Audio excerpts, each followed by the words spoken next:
नमस्कार, आप सभी का स्वागत है यूथ अध्ययन के चैनल में। एक बार फिर से मैं आपके बीच अब टेट परीक्षाओं के लिए पार्ट 12 आपके बीच लेके आया हूं, जिसका पहला क्वेश्चन है हिमाचल प्रदेश का सर्वोच्च पर्वत शिखर कौन सा है। तो हिमाचल प्रदेश का सर्वोच्च पर्वत शिखर जो है इसका नाम है शिल्ला। शिल्ला जो है वो हिमाचल प्रदेश की सबसे ऊंची चोटी है। अगर मैं शिल्ला चोटी की बात करता हूँ, इसकी जो हाइट है 7025 या कहीं कहीं पे 7026 मीटर बताई गई है। ऑप्शन में यहाँ पर हाटू पीक दिया है। तो हाटू पीक जो है ये शिमला में स्थित है। शिमला में कहाँ पे? नारकंडा में स्थित है हाटू पीक। ये बहुत बार पेपर में आ चुका है। इसके अलावा ऑप्शन में किन्नर कैलाश दिया है। तो किन्नर कैलाश कहाँ पे है? किन्नर कैलाश की अगर मैं बात करता हूँ तो किन्नर कैलाश चोटी जो है किन्नौर में स्थित है। इसके अलावा जैसे लियो पारगिल चोटी, लियो पारगिल चोटी जो है ये भी किन्नौर में स्थित है। इसके बाद हम अगले क्वेश्चन की बात करते हैं। जनगणना 2011 के अनुसार हिमाचल प्रदेश में बसे हुए गांवों की कुल संख्या कितनी है? 2011 में जो जनगणना हुई थी भारत के अंदर, उसमें जो है हिमाचल प्रदेश में गांवों की संख्या कितनी थी? तो गांवों की संख्या की अगर मैं बात करता हूँ तो ये थे 17,882 गाँव जो है उस दौरान जो है हिमाचल प्रदेश में थे, जब हिमाचल में जनगणना हुई थी 2011 की। अगले क्वेश्चन की बात करते हैं। अगला क्वेश्चन है, सियूल हिमाचल प्रदेश की किस नदी की सहायक नदी है? देखिए नदी का नाम क्या है? सियूल। और सियूल जो है वो किस नदी की सहायक नदी है? तो सियूल जो है ये रावी नदी की सहायक नदी है। देखिए ये तो हो गया एक क्वेश्चन कि रावी नदी की सहायक नदी कौन सी? सियूल। सियूल जो है रावी की सहायक है। दूसरा क्वेश्चन जो है, रावी का वैदिक नाम बहुत बार अक्सर पूछा जाता है, कॉमन क्वेश्चन है ये कि रावी नदी का वैदिक नाम। तो रावी नदी का जो वैदिक नाम है उसका नाम है पुरुषिणी। क्या नाम है? पुरुषिणी। देखिए दोस्तों, अगर मैं बात करता हूँ रावी नदी का, तो रावी नदी का जो ओरिजिन है, उद्गम है, ये बड़ा बंगाल से होता है। इसके अलावा रावी की कुछ सहायक नदियाँ, जैसे सियूल जो है, सियूल यहाँ पे होगी, सियूल भी रावी की सहायक है। बादल है, तंतागिरी है, बेरा है, सियूल हो गई, बुद्धिल हो गई। तो ये सारी की सारी जो है किसकी सहायक है? बादल, तंतगिरी, बेरा, सियूल और बुद्धिल रावी की सहायक नदियाँ हैं। ये आपने याद रखना है, कई बार पेपरों में पूछी गई है। वैसे ही एक शहर है चंबा शहर, कि चंबा शहर जो है कौन सी नदी के किनारे स्थित है? तो चंबा शहर कौन सी नदी के किनारे है? रावी नदी के किनारे स्थित है चंबा शहर। एक क्वेश्चन आता है, चंबा में एक चौगान है और चौगान भी किस नदी के किनारे है? तो ये भी रावी नदी के किनारे ही स्थित है। इसके अलावा दोस्तों जैसे कि चमेरा डैम आपने सुना होगा, चमेरा जल विद्युत परियोजना आपने सुनी होगी। जैसे कि चमेरा डैम जो है ये रावी नदी के ऊपर बना है। देखिए दोस्तों, चमेरा जो जल विद्युत परियोजना है उसको एग्जीक्यूट करता है एनएचपीसी, नेशनल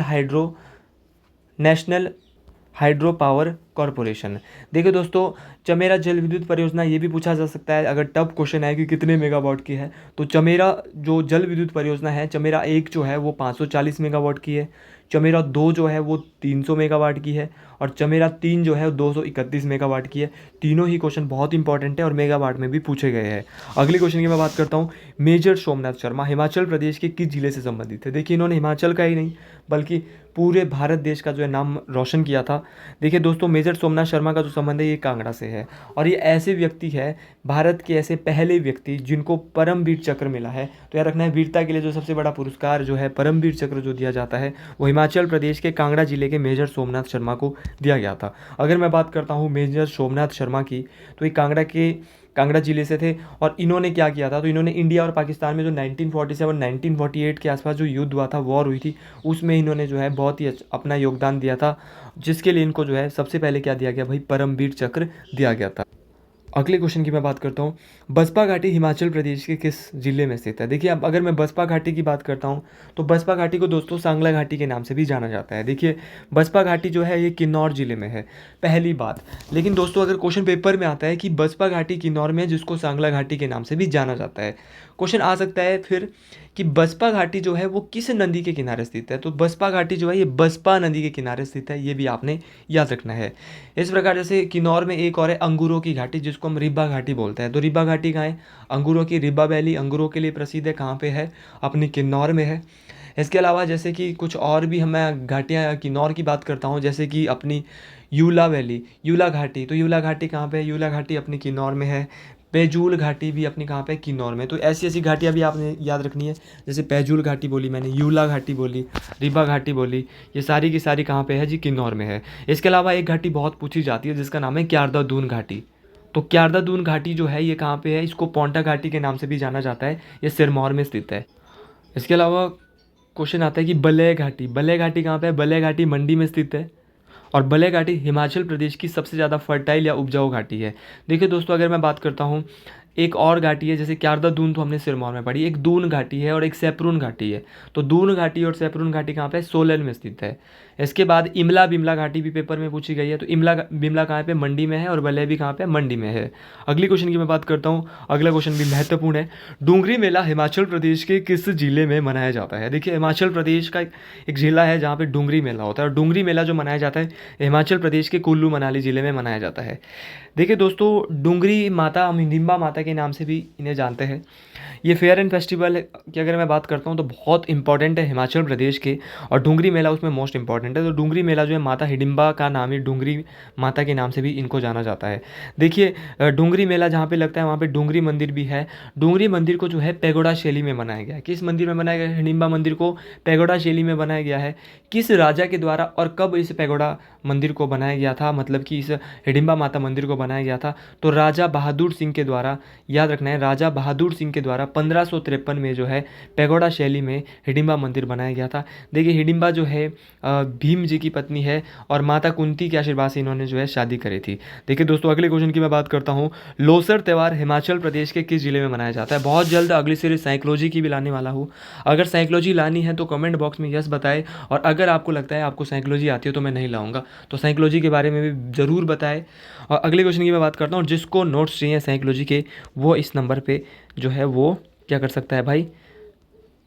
7876145409 ऐसे नोट्स दूंगा कि उसमें से ही मैक्सिमम क्वेश्चन आपको देखने को मिलेंगे। अगले क्वेश्चन की मैं बात करता हूँ। लोसर त्यौहार हिमाचल प्रदेश के किस जिले में मनाया जाता है? देखिए, हिमाचल प्रदेश में एक त्यौहार होता है जिसका नाम है लोसर। लोसर त्यौहार जो है वैसे तो लाहौल स्पीति में मनाया जाता है, और इसके अलावा किन्नौर, दोनों ही जिले, या लाहौल स्पीति हो गया किन्नौर, लाहौल स्पीति और किन्नौर में तिब्बतियों के द्वारा एक नव वर्ष का त्यौहार मनाया जाता है जिसका नाम होता है लोसर। तो लोसर त्यौहार दो जिलों में, लाहौल स्पीति और किन्नौर में मनाया जाता है। इसके अलावा अगर मैं किन्नौर की कुछ बात करता हूँ, लाहौल स्पीति की ही बात करता हूँ। लाहौल स्पीति में जैसे हालदा त्यौहार है, लदराचा मेला है, शिशु मेला है, गोची मेला है। और किन्नौर में जैसे उखियांग है, फुलेज त्यौहार है, जापरो है, आपका साजो है, खेपा है। तो ये सभी कहाँ पे? किन्नौर में। क्यांग, फुलेज, जावरो, आपका साजो, खेपा, ये कहाँ पे होता है भाई? किन्नौर में होता है। लदारचा मेला, शिशु मेला और गोची मेला कहाँ पे होता है? लाहौल स्पीति में होते हैं। तो ये थी कुछ बातें। अब हम आगे बात कर।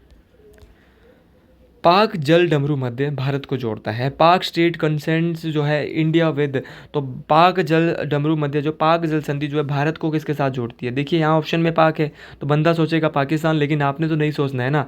आप युद्ध अध्ययन से पढ़े हो, आपको बिल्कुल भी गलत होना नहीं चाहिए भाई। पाक जल डमरू मध्य जरूर है, लेकिन पाक जल संधि हुई थी भारत और श्रीलंका के बीच। ये बिल्कुल भी गलत नहीं करना, इस बार टेट परीक्षाओं में कहीं भी दिख सकता है। पाक जल संधि तो हुई थी भारत और श्रीलंका के बीच। देखिए दोस्तों, ये bay of Bengal of India association के बीच है पाक जल संधि, ये भी आपने याद रखना है। अगला क्वेश्चन है, पूर्वी तटीय मैदान इस नाम से भी जाने जाते हैं। देखिए, पूर्वी तटीय मैदान जो है इनको इस नाम से भी जाना जाता है। तो किस नाम से जाना जाता है पूर्वी तटीय मैदान को? अगर मैं बात करता हूँ पूर्वी तटीय मैदान की, तो पूर्वी तटीय मैदान को जो है वो कोरोमंडल तटीय मैदान के नाम से भी जाना जाता है। देखिए दोस्तों, फिर आता है कि पूर्वी तटीय मैदान को तो कोरोमंडल तट के नाम से जाना जाता है, लेकिन भारत के ऐसे कौन से कितने राज्य हैं जिनकी सीमा तटों के साथ, बोले कोस्ट के साथ लगती है? तो भारत के ऐसे 9 राज्य हैं। वो 9 राज्य अगर मैं गिनाऊँ तो आपको भी याद होने चाहिए, क्योंकि टेट परीक्षाओं में पूछे जाते हैं। बोलेंगे Gujarat, number 1 Gujarat, number 2 Goa, number 3 Maharashtra, number 4 Karnataka, number 5 Kerala, number 6 Tamil Nadu, number 7 Andhra Pradesh, number 8 Orissa और नंबर 9 पश्चिम बंगाल। ये 9 राज्य हैं जिनकी सीमा किसके साथ लगती है? तटीय सीमा बनाते हैं। और पूछा जाएगा ऑप्शन में 4 देंगे और एक नहीं होगा जिसकी नहीं लगेगी। तो आपने गुजरात से स्टार्ट करना है और कहाँ तक? पश्चिम बंगाल तक। ये जो 9 राज्यों की सीमा छूती है जल के साथ, तटीय सीमा हम जिनको बोल सकते हैं, कोस्ट वाली है। अगले क्वेश्चन की बात करते हैं।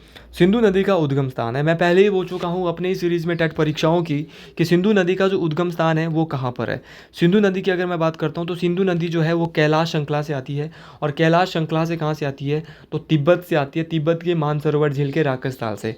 देखिए, मैं पहले आपको बोल चुका हूँ कि तिब्बत के मानसरोवर झील के राकस्थाल से एक दूसरी रिवर भी आती है जिसका नाम है सतलुज रिवर, और एक और आती है जिसका नाम है ब्रह्मपुत्रा रिवर। तो ये तीनों ही इंडिया की मोस्ट इंपॉर्टेंट रिवर है, ये भी आपने याद रखना है। तो मानसरोवर झील के राक्षसताल से आती है। टोटल लेंथ कितनी है ये आप कमेंट बॉक्स में बताएंगे, क्योंकि बहुत सारे लोगों के इसमें डाउट्स है। तो इस वीडियो के बाद में वो डाउट्स क्लियर कर दूंगा कि कितनी सिंधु नदी की टोटल लेंथ है।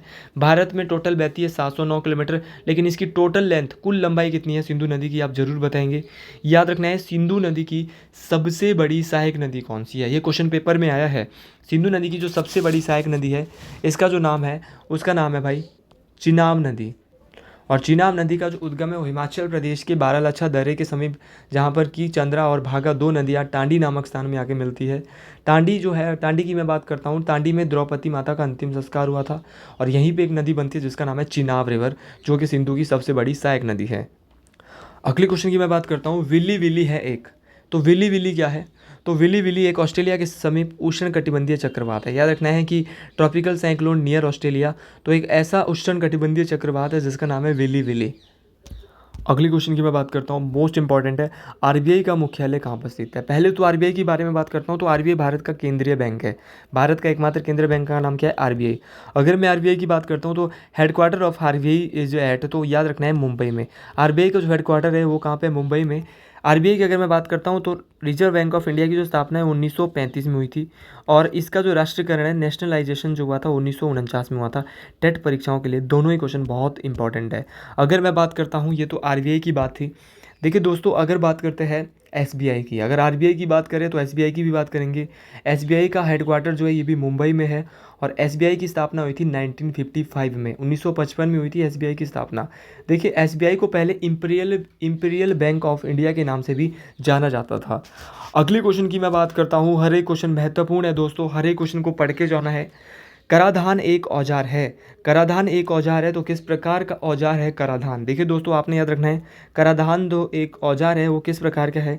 तो ये है वित्तीय नीति का।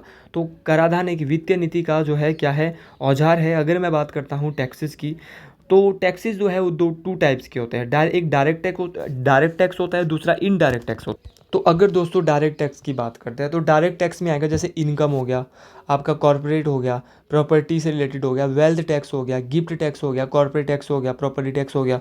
ये सारा का सारा आएगा किसमें? डायरेक्ट टैक्स में। और इनडायरेक्ट टैक्स में कौन कौन सा आएगा? जैसे एक्साइज ड्यूटी हो गया, सेल्स टैक्स हो गया, आपका कस्टम ड्यूटी हो गया। ये सभी जो है वो किस में आते हैं? इनडायरेक्ट टैक्स में आते हैं। ये पेपर में ज़रूर पूछे जा सकते हैं।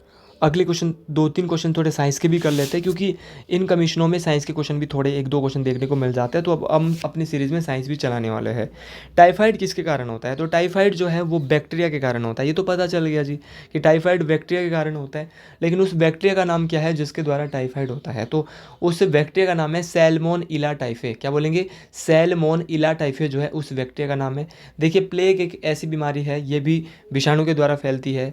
टेटनस जो है वो भी विषाणु के द्वारा, और डिप्थीरिया रोग है ये भी किसके द्वारा फैलता है जी? अपना बैक्टीरिया के द्वारा ही फैलता है, विषाणु के द्वारा ही फैलता है।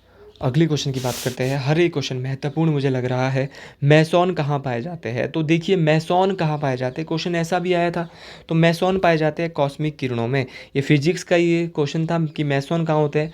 तो मैसोन पाए जाते हैं कॉस्मिक रेज में, कॉस्मिक किरणों में। अगर मैं बात करता हूँ तीन चीज़ों की, electron, proton, neutron. Electron, proton, neutron. तो इलेक्ट्रॉन की जो खोज है वो की थी जे थॉमसन। किसने की थी? J Thomson. प्रोटॉन की थी रदरफोर्ड। किसने की थी? एमरस्ट रदरफोर्ड। और न्यूट्रॉन की थी जेम्स चैडविक। किसने की थी? James Chadwick. और जे थॉमसन ने की थी इलेक्ट्रॉन की, और प्रोटॉन की जो की थी वो की थी रदरफोर्ड ने। अगला क्वेश्चन एक बेसिक जानकारी वाला क्वेश्चन है कि पथरी बनी होती है। तो पथरी जो बनी होती है वो किससे बनी होती है? तो याद रखेंगे, पथरी बनी होती है कैल्शियम ऑक्जेलेट। याद रखना, कैल्शियम ऑक्जेलेट से बनी होती है पथरी। अगले क्वेश्चन की बात करते हैं। निम्न में से कौन सी नदी पाकिस्तान से नहीं बहती है? तो निम्नलिखित में से कौन सी नदी ऐसी है जो पाकिस्तान से नहीं बहती है? तो वो कौन सी नदी है? तो झेलम। झेलम एक ऐसी नदी है जो पाकिस्तान से नहीं बहती है। देखिए दोस्तों, अगर मैं बात करता हूँ झेलम नदी की, तो झेलम जो है वो चिनाब, रावी और सिंधु, इन नदियों के साथ जो है मिलके आगे चले जाती है, और सिंधु नदी तंत्र का ही भाग है झेलम नदी। अगर मैं बात करता हूँ सिंधु नदी जल समझौते की, तो सिंधु नदी जल समझौता हुआ था 19 सितंबर 1960। कब हुआ था?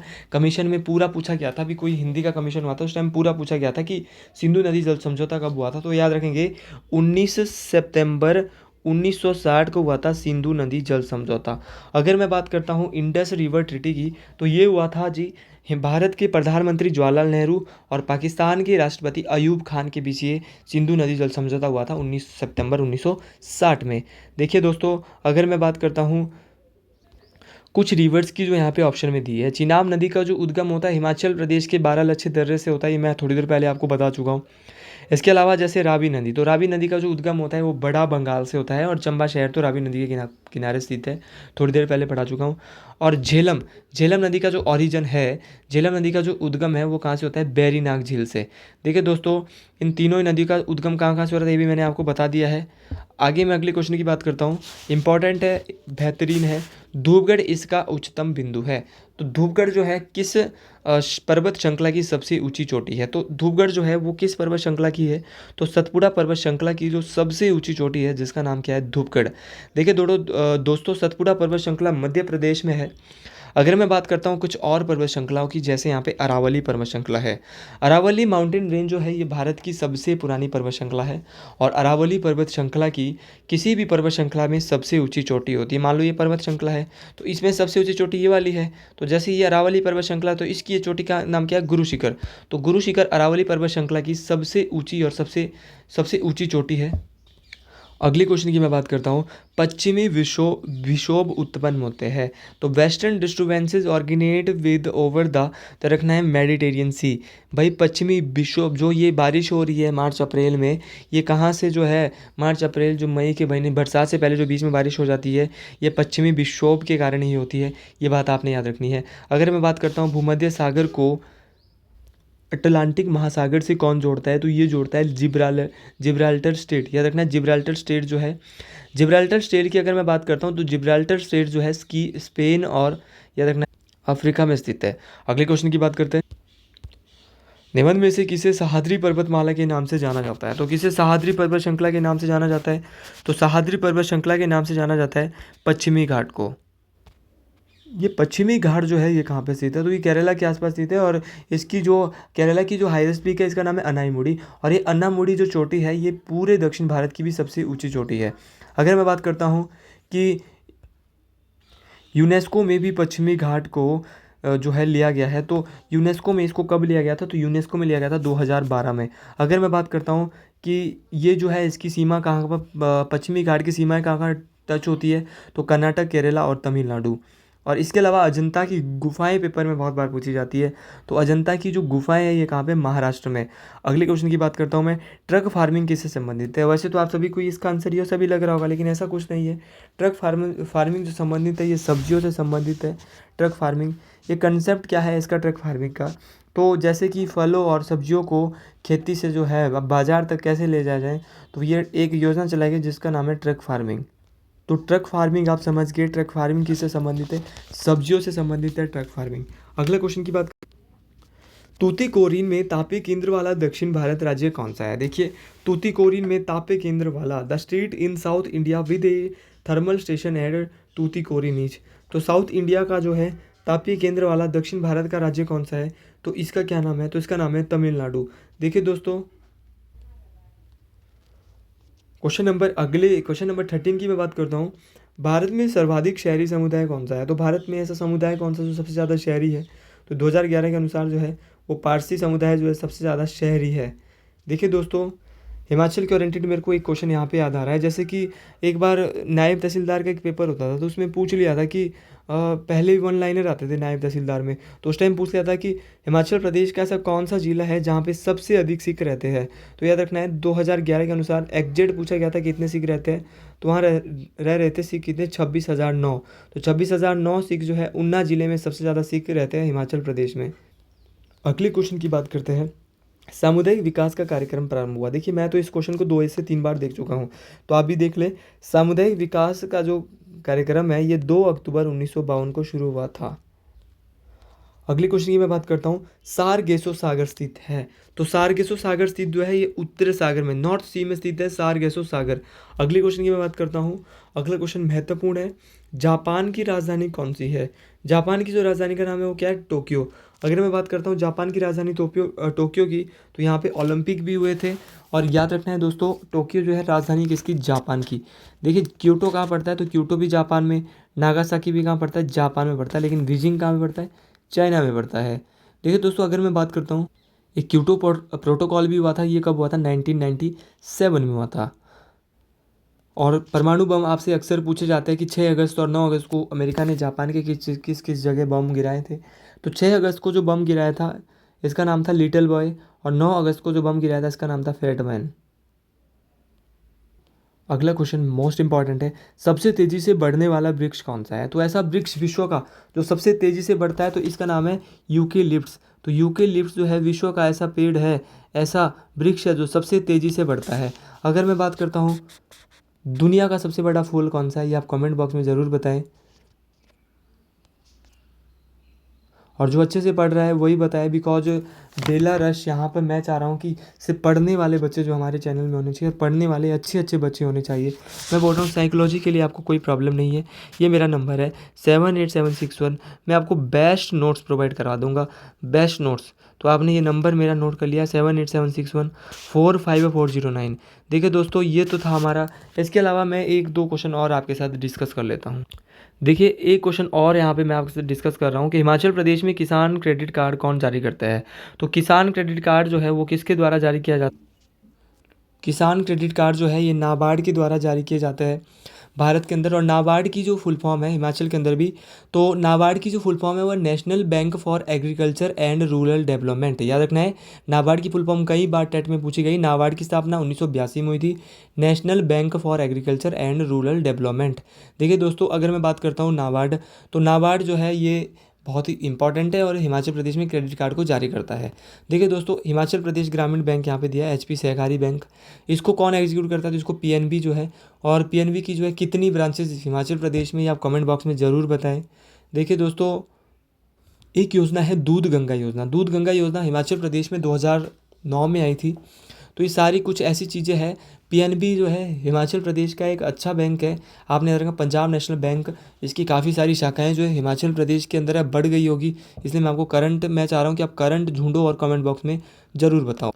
इसके बाद हमने एक टारगेट रखा है कि हम हर दिन जो है दो दो क्वेश्चन आपको लास्ट में याद कराएंगे। तो आज का जो हमारा पहला क्वेश्चन है वो है, हिमाचल प्रदेश के कृषि मंत्री कौन है। तो हिमाचल प्रदेश के कृषि मंत्री कौन है, चौधरी चंद्र कुमार।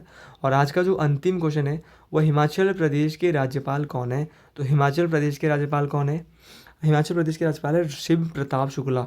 तो आपने ये सारी चीज़ें याद करनी है। बाकी आज के लिए इतना ही, आज की वीडियो इतनी सफिशेंट है। कुछ और भी जानना हो, साइकोलॉजी के नोट्स चाहिए, तो मैंने अपना नंबर मेंशन किया है 78761 45409।